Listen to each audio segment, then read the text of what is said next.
បរាជ័យបរាជ័យជាផ្នែកមួយនៃជីវិតគ្មានអ្នកណាជិះរួចទេណាបើអ្នកចេះគិតគឺយកភាពបរាជ័យជាគ្រូ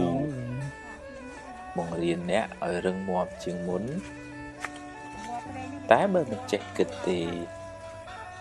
បរាជ័យនឹងខ្លាយជាព្រាយបិសាចតាមលងបន្លាចអ្នកមិនឲ្យធ្វើដំណើរទៅមុខទៀតបានឡើយពេលរៀនជិះកង់ដំបូងអ្នកណាក៏ដួលដែរតែក្មេងមិនចុះញ័រមិនអស់សង្ឃឹមទេនេះវាស្មើខ្លាំងពេកវាបានជោគជ័យ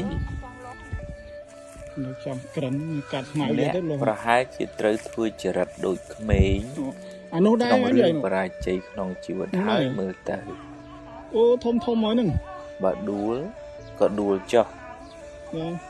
តែត្រូវងើបឡើងវិញដើមធំផ្កាបាត់ហើយប្រឹងទៀតតែនៅស្មៅពាត់ខាងវិញរកផ្លូវដោះស្រាយបានចាញ់ស្មៅសេចក្តីសង្ឃឹមនិងការតស៊ូជាស្ពានចម្លងអ្នកទៅរកភាពជោគជ័យ